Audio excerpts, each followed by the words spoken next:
di liggéey soo xoolee les mesures conjoncturelles lu ñu jël kese au niveau de la SAR xam ngeen SAR avant su doon importer le fioul tonne bu nekk da ci doon fay benn prime fixe de $52 parce que amuloon appel d'offre léegi bu Bassirou Diomaye Diakhar Faye excès dañoo ne léegi day am appel d'offre su ñuy importer loolu noonu permettre nañ prime fixe boobu doon di jar $52 ça coûte entre $20 et $30 aujourd'hui ça c'est factuel yemuñ ci la capacité de raffinage de la SAR tey c'est entre 1,5 million de tonnes annuellement 1,5 million de tonnes et ñun on sait que notre besoin c'est autour de 3 millions de tonnes moo tax SAR le projet SAR 2.0 c'est pour yóbbu cette capacité de raffinage là jusqu'à 5,5 millions de tonnes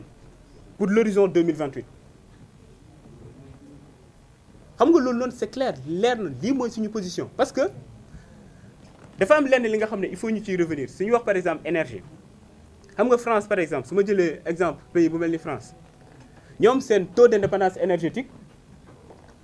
dafa demoon ba wàcc à 55% tout de suite ñu def commission d'enquête parlementaire en mars 2023 où ils ont appelé anciens ministres de l'énergie yëpp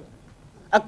même parfois ay présidents pour laajte leen yan politique ngeen mëne bu tax suñu politique ou suñu taux d'indépendance énergétique wàcc ci misaal suñu wax taux d'indépendance énergétique mooy nga jël rapport entre énergie primaire yi nga xam ne ñun dañ koy produire ci suñu dëkk par rapport aux énergies primaires yi nga xam ne dañ koy consommer suñu waxee énergie primaire nag ñaari type d'énergie primaire moo am les énergies de stock mooy charbon par exemple le gaz le pétrole l'uranium etc. les énergies qui ne sont pas renouvelables à l'échelle humaine suñu waxee énergie de flux nag moom moo nekk par exemple énergie solaire muy énergie hydraulique wala énergie éolienne par exemple ce sont les énergies renouvelables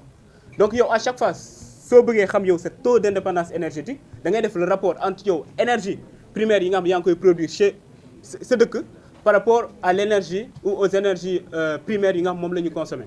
te lu tax loolu am solo mooy tey suñu la ne am nga souveraineté côté énergétique ça veut dire que yow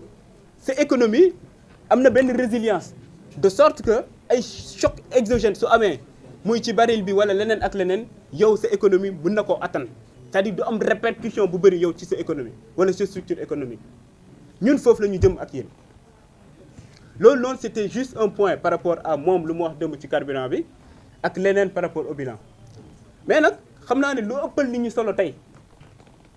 mooy suñu débat man ak moom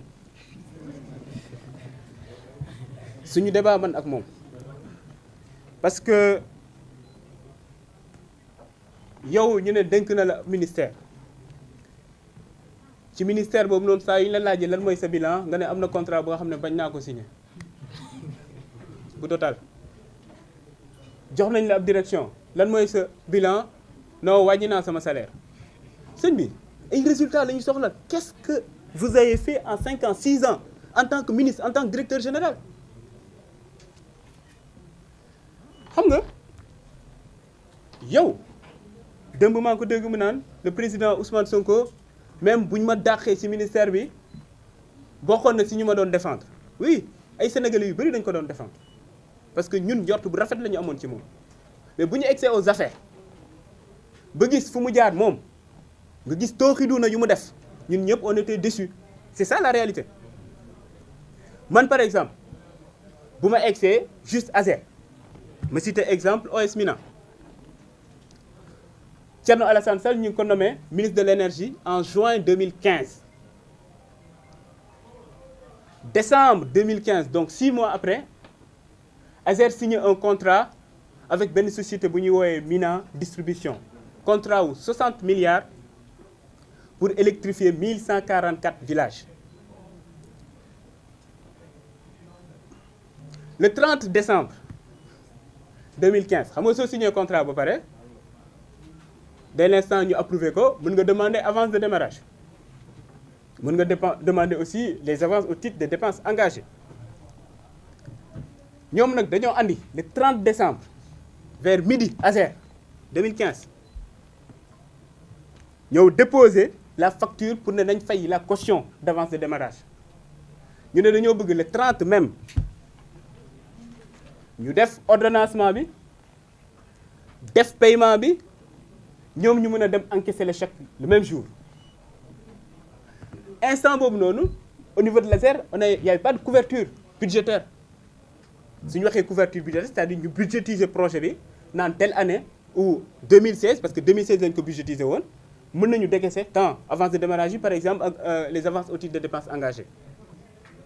ñoom bu ñu egsee ñu ne mënuñu décaisser waa ASER wax leen ko mënuñu décaisser actuellement parce que y a pas de couverture budgétaire te xam nga suñu ne budget xam nañ ne ministère de tutelle bi muy donc instant boobu noonu le délégant parce que il faut rappeler que ASER le maître d'ouvrage délégué du ministère de l'énergie donc le délégant j'ai pas dit délinquant j'ai dit le délégant c'était Thierno Alassane Sall en tant que ministre de l'énergie donc moom moo war a approuver budget bi yóbbu ko ministère des finances pour ñoom aussi ñu approuver il y a pas de couverture budgétaire waa ASER nee nañ duñu décaisser vers 17h 18h ku ñu naan Farba Ngom xaabari ñëw ASER naan mun nañ def décaissement bi le même jour ba finalement ñu def ordonnancement bi def paiement bi le 30 décembre bloqué compense yi au niveau de la banque dem au niveau de la banque pour encaisser le chèque de 12 milliards de francs CFA sans couverture budgétaire Farba Ngom lu ci yoonam nekkul ministre de l'énergie bokkul sa ci ministère bi lan moo war a tax moom Farba Ngom moom moo war a ñëw ASER ba li nga xam ne nee nañ duñ ko décaisser parce que y a pas de couverture budgétaire moom mu tax ñu décaisser ko moo tax souvent suy wax ne laal nga ma laal suñu xel mën na ci ñaaw tuuti mën nañ ñaaw njort parce que effectivement il était acteur en tant que ministre de l'énergie ñu jógee foofu noonu ñu defaat beneen décaissement 12 milliards encore pour naan avance de démarrage defaat beneen décaissement 3 milliards donc 27 milliards sur les 60 milliards alors que code des marchés publics ci avance de démarrage ak avance au titre des dépenses engagées 40% moo nekk le montant maximum bu ñu war a décaisser ci lañ nekk ci projet bi mel noonu bi nga xam ne pour 12 mois lañ ko war a exécuter ñu décaisser plus de 45 milliards aujourd'hui nous sommes en avril 2025 xam ngeen ñaata villages la ñu électrifié sur les 1144 368 villages 368 villages kese ba pare 45 milliards yi disparaître na moo tax man jàpp naa parquet financier dafa war a saisir ci dossier bi nii 45 milliards pour électrifier 1144 villages 368 villages rek lañ ciy électrifier ça c'est factuel lii ab scandale la su ma la ne scandale am na kaa ñu débattre ci parce que xam naa ne am na ay choses ou bien benn dossier bi nga xam ne c'est sur la table des choses factuelles yi nga xam ne war nañ ci mën a waxtaan yow au lieu de ça nga ne par contre ASER am na scandale ma ne la lan mooy scandale bi nga ne yow da nga fekk ñi signé contrat bu yàgg nga jël contrat boobu noonu renégocier ko fu ñu waroon électrifier 1500 villages nga yóbbu ko 1740 villages nee na loolu mooy scandale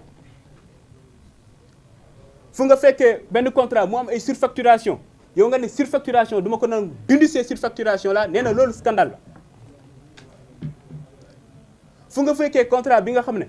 yow jàpp nga ne financement bi yëpp presque dañoo nar a importer ay affaire nga ne dañuy exiger que 50% du financement reste au Sénégal Thierno Alassane Sall nee na loolu ab scandale la contrat bi nga xam fekk nga ñu signé ko ngeen waxtaan pour dugal ci ay affaire alternance moom nee na loolu scandale la c'est ça c'est factuel ñun nag ci dossier yii nii lañ koy woo pour moom mu ñëw ñu débattre ci parce que nag il faut comprendre sa logique c'est que même bu ñuy nekk ak moom ci opposition bi il a toujours joué ce jeu-là à chaque fois fu opposition bi booloo woon par exemple ci benn sujet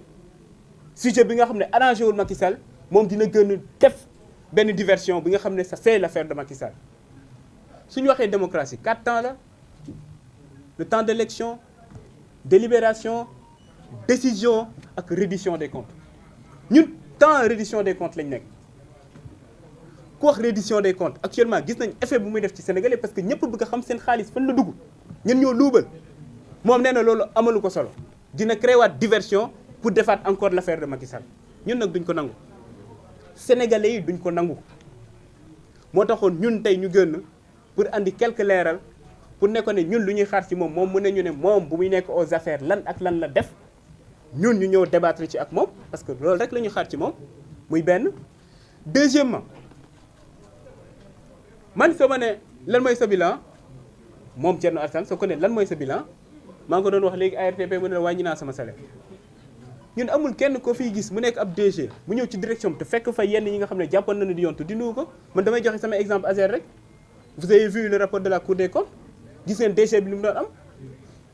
man bu ma egsee yenn unité de gestion de projet yenn yi dañ leen naan 3 millions yenn yi lépp la ñu dindi ci suñu salaire est-ce que gis ngeen ñu communiqué ci